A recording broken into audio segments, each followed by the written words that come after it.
Co się tak naprawdę zdarzyło i dlaczego się tak naprawdę zdarzyło bądź wydarzyło, o tym opowiem w dzisiejszym odcinku. Zapraszam do oglądania.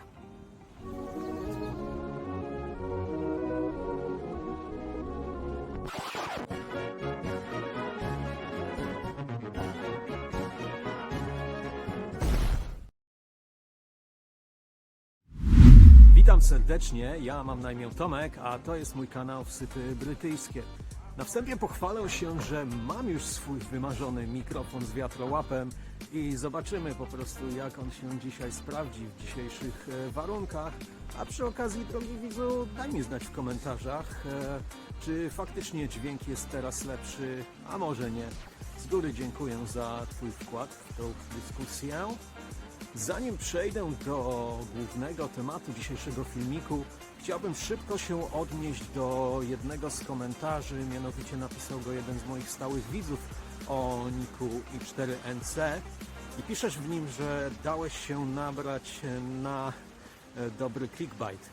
Ja powiem tylko tyle, że owszem, te ikonki, które tworzę, to jest połączenie mojej czasami bardzo pokręconej wyobraźni z technologicznymi zabawkami do grafiki i efekty, owszem, czasem są nieprzewidywalne nawet dla mnie samego, ale prawda jest taka, że ja mogę mieć swoje pomysły, jakieś tam wyobrażenia czy też przekonania, natomiast koniec końców, dopóki ten pomysł, tak to powiedzmy, nie ujrzy światła dziennego, to ja nigdy się nie dowiem, czy owa ikonka, czy też ów filmik będzie dobry, czy też nie.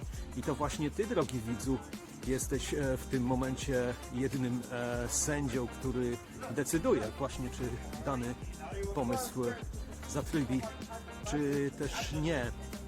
Dodam jedynie, że staram się, aby każda z ikonek w pewnym sensie prezentowała, czy też była streszczeniem albo kwintesencją, że tak powiem, historii, którą chcę przedstawić w danym filmiku, a że to wychodzi raz tak, a raz inaczej, to już jest zupełnie inna broszka.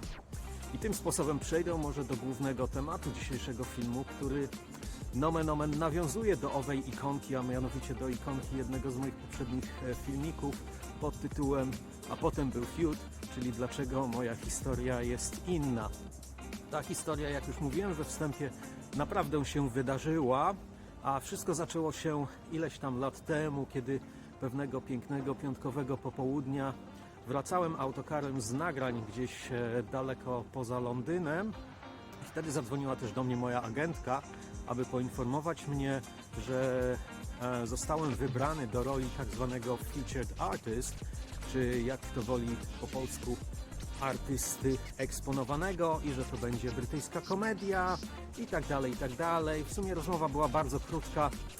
Jedynie agentka mi powiedziała, że za chwilę zadzwoni asystent reżysera i on omówi ze mną wszystkie szczegóły. I tak faktycznie się stało. Za chwilę dzwoni do mnie asystent reżysera, przedstawia się, potwierdza, że tak, będę w tej swojej eksponowanej roli. I dodał jeszcze, że to będzie komedia z udziałem niejakiego Keitha Lemona, który ponoć jest bardzo znanym komikiem na Wyspach, natomiast mi w tamtym momencie był absolutnie anonimowy. A przy okazji, drogi widzu, zwłaszcza jeśli mieszkasz na Wyspach i jeśli kojarzysz, kto to jest Keith Lemon, również daj mi znać w komentarzach.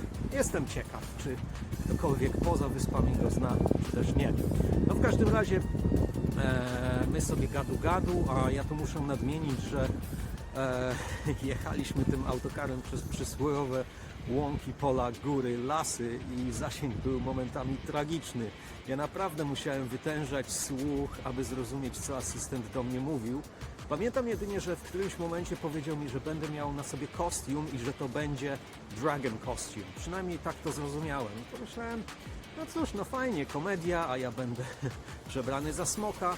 W sumie to zapomniałem się spytać, czy moja twarz będzie rozpoznawalna, czy też nie, ale to nie ma większego znaczenia, czy też nie miało większego znaczenia, jak się później okaże.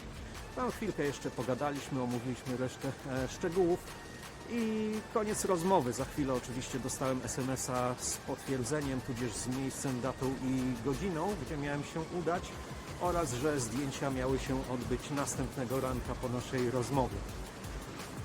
Tak jak też to było w SMS-ie, tak też postąpiłem. Następnego ranka udałem się na plan, który nawiasem mówiąc znajdował się niedaleko stacji Waterloo, a dygresja jest taka, że sama stacja Waterloo i tereny wokół niej to stanowią motyw czy też temat na bardzo ciekawy osobny odcinek. Być może tam się kiedyś wybiorą, a Ty, drogi widzu, jeśli faktycznie chciałbyś, abym tam się wybrał i coś nakręcił, no to daj znać w komentarzach i z góry Ci dziękuję.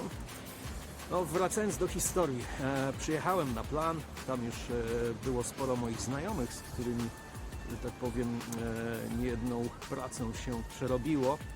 Zjedliśmy sobie sowite full English na śniadanie, po czym przyszedł asystent reżysera i zabrał mnie do przebieralni.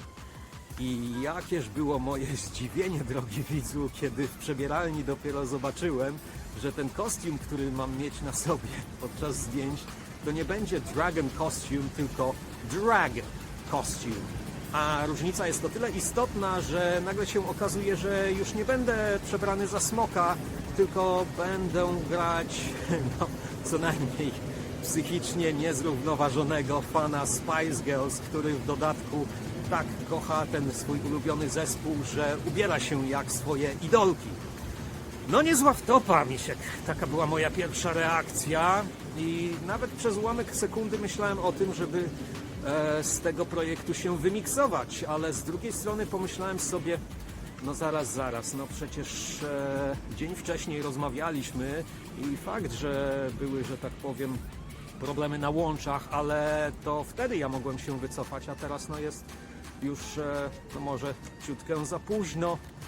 I teoretycznie, gdybym tak strzelił focha i opuścił plan, to tak naprawdę oznaczałoby to dla mnie dyskwalifikację z branży. A w dodatku, jak już mówiłem, to był ułamek sekundy, musiałem podjąć decyzję.